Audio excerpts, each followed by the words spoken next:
Fala Disnéfilos, eu sou o Rafael Nunes e cá estamos nós para falar sobre o novo live action da Disney que está em exibição nos cinemas, o polêmico Branca de Neve, que eu já defendo que vai ser um dos live actions mais divisivos do estúdio e o maior erro da Disney. Nesse vídeo você vai entender profundamente se eu gostei ou não de Branca de Neve e os porquês. Antes, aqueles avisos de sempre, inscreva-se no canal se você por acaso é novo por aqui, não se esqueça de deixar o like que é muito importante e se estiver gostando do conteúdo eu te convido também a conhecer o meu clube de membros para ter acesso a mais conteúdo exclusivo e outros benefícios. Também, se você puder ajudar o canal, pode deixar um valeu demais nos comentários ou hypar o vídeo, que tem opção de graça e paga, e de qualquer uma das duas formas me ajuda demais.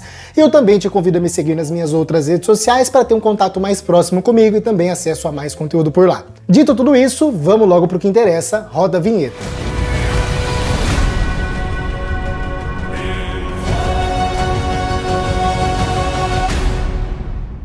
Lembrando, esse vídeo tem muitos spoilers de Branca de Neve, então fica aqui a recomendação para você. Se você não viu o filme ainda, assista por sua conta em risco. A grande questão em volta de Branca de Neve, o novo live action da Disney, eram as polêmicas que circundaram o projeto durante o seu desenvolvimento, durante as filmagens, durante os anúncios, enfim, muita coisa foi acontecendo que foi abalando o filme diretamente. Mas uma das coisas que eu já preciso tirar de cara para vocês aqui é que, apesar das polêmicas prévias de Branca de Neve, o filme em si não tem nenhuma polêmica, muito pelo contrário. O filme se isenta de qualquer discussão que possa afetar o filme, assim como todos os outros filmes recentes da Disney e séries da Disney têm feito, né? A Disney está voltando a ser isentona de polêmicas, justamente buscando agradar o maior número de pessoas possível e com isso arrecadar o máximo de dinheiro possível também. Eu falei um pouco mais até a respeito sobre isso em um vídeo que tem o link no card aqui para vocês darem uma olhada. E até essas polêmicas mais bobas, principalmente que dizem respeito ao visual da Rachel Zegler e a beleza dela comparada à beleza da Gal Gadot, toda aquela questão meio burra, a Rachel é feia, a rainha tem que ser menos bela do que a Branca de Neve, enfim, é até uma questão de falta de interpretação de texto, a gente sabe, porque realmente isso desde o desenho, a beleza nunca foi física, o filme nunca foi sobre beleza física, e sim sobre beleza interior, até porque a palavra utilizada não é nem beauty, e sim fair, que é um adjetivo um pouco mais abrangente do que apenas beleza física, abrange outros atributos além da beleza como gentileza, honestidade, enfim, então nunca foi sobre beleza, e até se você levar em consideração só a beleza física das duas atrizes, né, o cabelo da Rachel, que era um problema, é justificável, tudo é justificável dentro do projeto e acaba fazendo sentido. Então, até nisso o filme passa de lado essa polêmica. E no que diz respeito aos anões e a presença deles ou não, toda aquela questão que envolvia o Peter Dinklage falar que era retrógrado a Disney fazer um filme com anões vivendo na floresta e os outros anões virem reclamar da falta de oportunidade,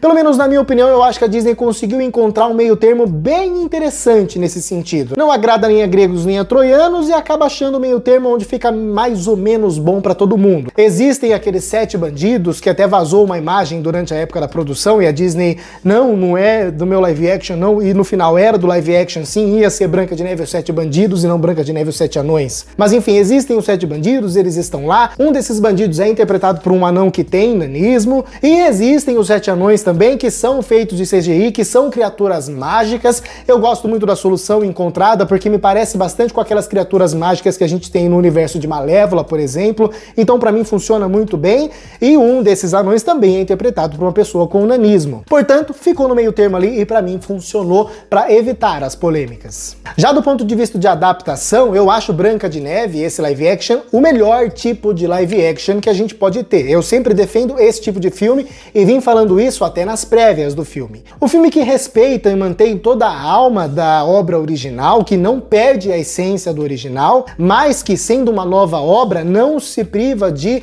criar, de ampliar os horizontes, de trazer uma nova visão para aquela história. Filmes como Cinderela, Aladdin, Mowgli, o Menino Lobo, eu diria que Branca de Neve é uma tentativa de entrar nessa leva de live actions, e isso é muito bom. Eu vou reforçar, eu não gosto de filmes que não inovam em nada e copiam e colam as obras originais. Aí eu tô falando de A Bela e a Fera e de O Rei Leão. Portanto, a gente tem uma ampliação de todo o passado da Branca de Neve, a gente tem o pai dela, a mãe dela, o reino, existe uma maior contextualização das relações entre personagens, quem é a Rainha Má, qual é o tipo de influência que ela exerce dentro desse universo, uma ampliação da relação entre as duas personagens também, mais contextualização. Mas apesar de tudo isso, eu não acredito que o filme consiga desenvolver bem e aprofundar nesses aspectos. Amplia, mostra alguma coisa a mais, mas não vai fundo nisso. Isso até desacarretaria em um final diferente do final da animação que tá no filme, mas é muito visível que era para ter sido muito mais, o filme ia muito mais longe nesse sentido,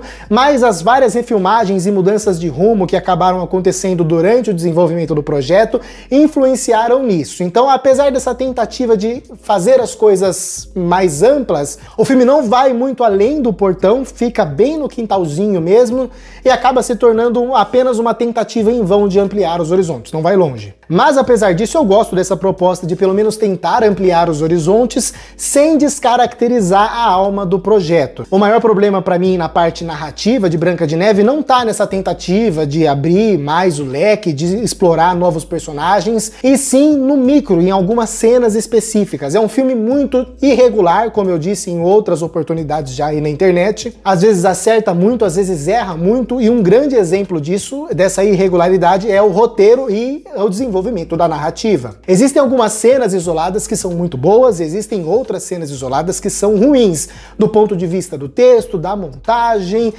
de como essa cena se mistura com o todo e as coisas vão acabar se conversando. E quando a gente fala de cenas ruins, aí focando principalmente no roteiro, nos diálogos, no texto, a gente tem alguns exemplos que pra mim são bem grotescos, e aí o filme cai muito de produção. Um exemplo é a primeira discussão, vamos dizer assim, da Branca de Neve com a Rainha Má, com a presença do Jonathan. É uma cena muito ruim, o diálogo é péssimo e a conclusão dessa cena chega a ser vergonhosa. Outra cena que me deu vontade de dar risada pela vergonha é o momento em que o caçador ataca a Branca de Neve e manda ela fugir pela floresta. Essa cena é horrível. É uma aula de como não filmar, de como não escrever, de como não montar uma cena. É horroroso. Só não é a pior cena do filme porque no final a gente tem o grande embate entre Rainha Má e Branca de Neve e tudo o que acontece nessa cena é ridículo e é bizarro. Eu vou descrever essa cena pra vocês. A Branca de Neve chega de capuz vermelho, tira o capuz, todos os aldeões que não veem a Branca de Neve há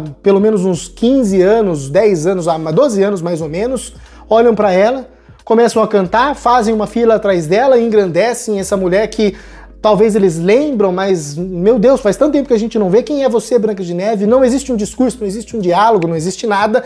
Magicamente, a Branca de Neve, pelo fato dela existir ali, as pessoas já seguem ela. Ela começa um embate com a Rainha Má, quando a Rainha Má vai lá discutir com ela, e essa discussão, essa troca de farpas e uma tentando manipular a outra é horrível. A cena que envolve uma faquinha prateada não, de cristal, de diamante, é vergonhosa, e a conclusão dessa cena é pior ainda. Fecha com chave de bosta, porque no final a gente ainda tem o grande finale do filme, que envolve a Rainha Má dando aquela porrada no espelho e quebrando tudo. Essa cena só é boa porque o visual dela é espetacular, porque do ponto de vista narrativo, tudo desse final é vergonhoso, é horrível. Sabe o que me lembrou muito? O final de Wish, aquele final horrível, que do nada todo mundo começa a cantar e a magia do canto deles cria a estrela dentro deles e isso derrota o Rei Magnífico. Sabe, finais ilógicos, sem sentido. A gente precisa acabar esse filme de alguma forma, então manda todo mundo seguir a Branca de Neve aí, faz ela discutir com a rainha, me mata, ó, a faca, sabe? Horrível, o final do filme é horrível. E essas cenas ruins exemplificam essa irregularidade do filme, porque elas destoam de boas cenas que a gente tem no filme. Indo pra parte musical, é aqui onde moram boa parte dos êxitos do filme. Eu gosto bastante de determinados momentos musicais, até porque a musicalidade desse filme também exemplifica essa irregularidade de Branca de Neve. Quando o filme recria as músicas da animação original, ele se supera. Hi-Ho e Whistle While You Work são maravilhosas. Os arranjos novos, as letras novas, os números musicais do ponto de vista de direção, do aspecto visual, é impecável, é excelente e é aquele tipo de número musical que traz energia e vigor pro filme. Eu amei essas recriações. Outros números musicais originais também são muito bons. Eu gosto muito de Waiting on a Wish. Eu gosto muito também da música romântica A Hand Meets a Hand, que é maravilhosa também, é uma música bela, o número musical é todo lúdico, bonitinho. Mas enquanto você tem esses números musicais maravilhosos que trazem essa leveza, essa magia, essa energia, esse vigor pro filme, em outros momentos a gente tem grandes erros. Good Things Grow, a primeira música do filme, o número musical de abertura, apesar da música ser muito boa, o número musical é bizonho, a coreografia de cena, as danças e a montagem é ridícula. O mesmo vale para Princess Problems, que é bobo, a música é ruim e não merecia estar no filme. Poderia ser um segmento completamente retirado para substituir por um desenvolvimento dos 7 bandidos, por exemplo. E o número da Rainha Má, All is Fair, apesar da música ser muito boa, entra uma questão de interpretação que a gente vai falar mais pra frente no vídeo, mas até do ponto de vista da montagem desse número musical é tudo muito ruim. Então você tem momentos onde os números musicais engrandecem o filme e fazem realmente uma injeção de energia na experiência. Em outros momentos, assim como aquelas cenas horríveis que eu usei de exemplo, os números musicais, alguns deles puxam a experiência para baixo e deixam a gente indignado. Meu Deus, eu não estou acreditando que eu estou vendo isso vindo de um filme da Disney de 270 milhões de dólares. E um parênteses rápido que cabe falar aqui, uma coisa que ficou na minha cabeça é como Good Things Grow parece muito uma música de O Rei do Show. Eu não consegui, às vezes hoje eu tava ouvindo e eu achei que era uma música de O Rei do Show. É muito parecido. Faltou talvez originalidade ou autenticidade para os compositores? Não sei. Isso ficou na minha cabeça. Voltando para a parte do orçamento, que foi altíssimo, é injustificável um filme dessa proporção, um filme com esse valor, ser tão pobre visualmente. Os cenários e os objetos cênicos são horrorosos. Horrorosos. Gente, olha esses portões que a gente tem no filme, as paredes, as lanças, as armas dos personagens, as roupas, os figurinos, parece tudo coisa da 25 de março. Tudo coisa de mentira, as lanças são de plástico, o portão claramente é de madeira e pintado por pincel, é horrível. Aí, vamos lá, gente, é comparável com o que a gente viu em Descendentes 4. E é elogiável em Descendentes 4, porque Descendentes 4 é um filme que custa 25 centavos, o preço de uma pinga, e é lançado no streaming, com um público-alvo diferente para crianças. A gente tá falando de um dos live actions mais caros da Disney, 270 milhões de dólares, e o que eles têm para nos entregar é essas lanças de plástico e esses cenários pobres. É claro, é visível, tudo nesse filme tem aspecto de cenário montadinho, perfeitinho. A parte do castelo, pra mim, tudo que envolve o castelo e o vilarejo é horrível. O vilarejo se resume a 2 casas e um chroma key. O castelo se resume a um cenário fake de uma ponte e cenários internos fakes pobres de novela da Record, dessas bíblicas. Como disse, os objetos cênicos são dignos de loja da 25 de março ou esses brinquedos de plástico. E quando a gente vai pra floresta, a gente tem 2 tipos de cenários diferentes. O primeiro cenário diferente que a gente tem é a floresta de mentira, onde claramente a água é de mentira, a terra é de mentira, as plantas são de mentira, é tudo fake, é tudo visivelmente fake. E a gente tem o outro tipo de floresta, que é a floresta de verdade, que provavelmente era a 5 metros ali da onde eles estavam gravando. Você percebe que não é uma floresta grande, é uma matinha pequenininha, e também tudo muito organizadinho, tudo muito perfeitinho para ficar do jeito que tem que ficar no filme. Não parece uma floresta mágica de verdade. Gente, como pode? 270 milhões de dólares gastos nesses cenários pobres de novela das 6 da Record. Isso me faz pensar que todo esse orçamento foi gasto com o CGI, porque nesse caso, eu preciso ser honesto com vocês, eu gostei bastante, o filme é muito competente. Tudo que é criado em computação gráfica funciona muito bem, e eu preciso fazer um parênteses aqui para os anões em CGI, que pra minha experiência, se tornaram a melhor coisa do filme. Eu sei que muita gente não tá gostando, pra muita gente tá caindo no Vale da Estranheza, eu acho que isso é uma coisa até meio pessoal, pra muita gente vai ficar estranho mesmo, pra mim não ficou. Eu entendo quem não gostou, mas eu não posso ser desonesto com vocês. Eu gostei do design dos anões, essa coisa meio cartunesca, né? Eles ampliam algumas proporções justamente para ficar mais cartunesco.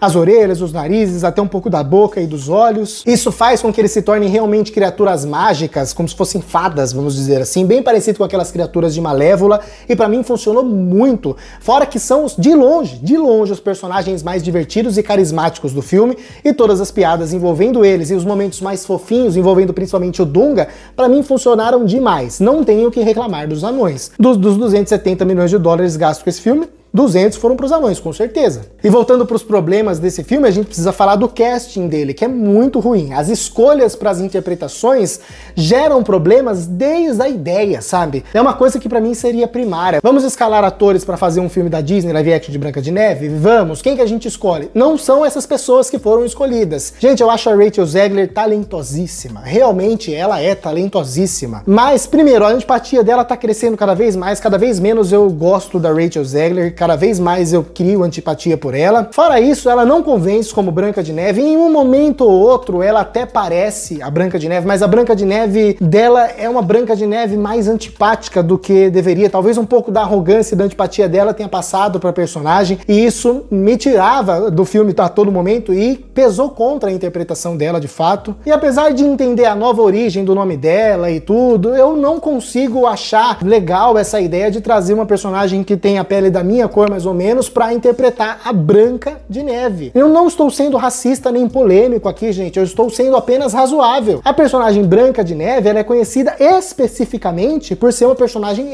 branca demais, quase albina, que nem a Elsa. Eu, por exemplo, sou um dos grandes defensores da Halle como Ariel, em A Pequena Sereia, da atriz que fez a Tininho em Peter Pan e Wendy, até da Cynthia Erivo como a fada em Pinóquio, mas a Rachel como Branca de Neve simplesmente não casa, justamente pelo fato dela não ser branca, como a Branca de Neve é. É a mesma coisa que a gente fazer uma Rapunzel com cabelo curto, entendeu? Não é a mesma coisa que a gente fazer uma sereia negra, porque além de não existir sereia de verdade pra gente saber se ela é negra ou ruiva, ainda existe a nova ambientação do filme, então ali tudo faz sentido. No caso de Branca de Neve, não faz. Mas passado isso, talvez para muitos a interpretação dela convença e ela passe e seja uma das coisas boas do filme. Não dá pra dizer que a Rachel é uma coisa ruim desse filme, definitivamente. Ela canta muito, como eu disse, ela é talentosíssima, então com certeza passa, com certeza é um dos pontos positivos. Mas, gente, a Gal Gadot pra fazer a Rainha Má, é sério isso, Disney? A Gal Gadot pra fazer a Rainha Má, essa mulher não consegue colocar tonalidade na voz. Gente, assistam um Wi-Fi Ralph no idioma original que vocês vão ver como essa mulher é ruim. A Gal Gadot, ela é qualquer coisa, menos atriz. A Gal Gadot, ela é padeira, mas ela não é atriz. Aí, se não bastasse, ela até tenta fazer carão, fazer pose, fazer isso, fazer aquilo, mas é vergonhoso porque a cara dela tá dizendo uma coisa e a voz tá dizendo completamente outra.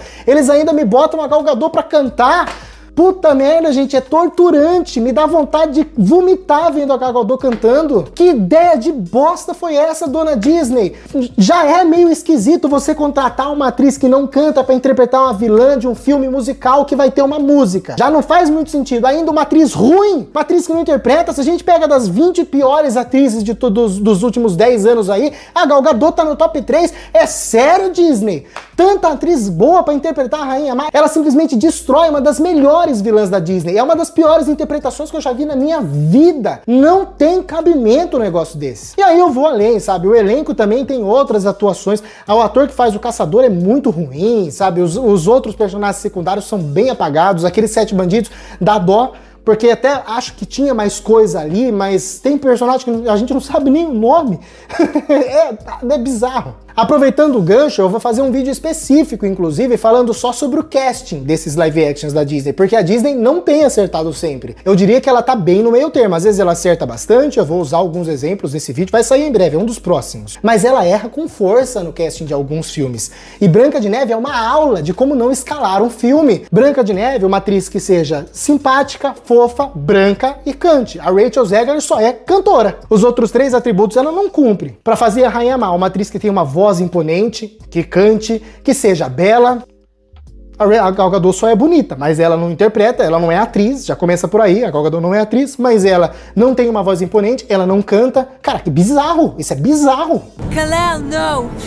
Tá, eu me passei, fiquei revoltado, desculpa. Voltando pro filme, né, eu acho que no saldo geral, Branca de Neve é o maior erro da Disney, sim, porque ele é um erro estratégico, ele é um erro no pensamento, eles não pensaram no filme antes de botar o filme pra rodar, ou se pensaram, pensaram de maneira completamente equivocada. Todas as decisões que foram tomadas antes da produção do filme foram decisões, por boa parte delas, negativas, que geraram polêmicas durante a produção que acabaram influenciando na produção, em mudanças de rumo, em alteração de coisas que já estavam provavelmente prontas, em diversas refilmagens. A gente tem aqui um perfeito exemplo de alguém tentando trocar o pneu do carro com o carro em movimento e bateu. o carro. Por sorte, Branca de Neve acaba se salvando, porque, como eu disse no meu Disnéfilos View, entre mortos e feridos salvaram-se todos. Não é um filme ruim. Dado todo esse contexto bagunçado, o filme acaba acertando bastante. Não acerta mais do que erra, pra mim erra mais do que acerta, mas não é o desastre, que poderia sim ser, levando em consideração toda essa bagunça que foi o projeto. Mas é um grande erro, porque pra mim, pelo menos, estava muito fácil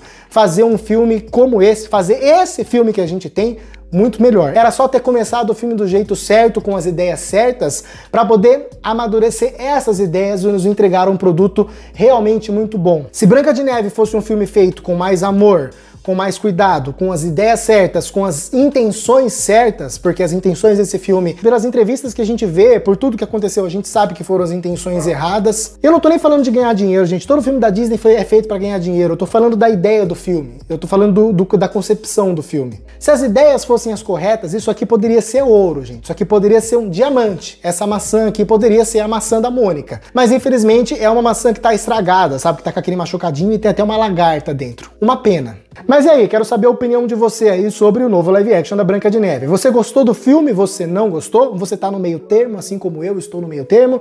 Deixa as opiniões aqui embaixo, vocês sabem que eu sempre leio os comentários de vocês e prometo responder todos os relevantes, tá bom? Não se esqueça daqueles avisos que eu dei lá no começo do vídeo, se inscrever no canal, deixar o like, ou as outras coisas todas, clube de membros, me seguir nas minhas outras redes sociais. Por esse vídeo é isso, eu vou deixar como recomendação aqui 2 outros vídeos, um sobre aquele que eu falei sobre a Disney estar tentando evitar polêmicas hoje em dia, e o outro sobre Branca de Neve e os 7 Anões, que pra mim é a maior animação de todos os tempos. Descubro por que aqui. Muito obrigado a você que assistiu mais esse vídeo até o final, até a próxima e falou!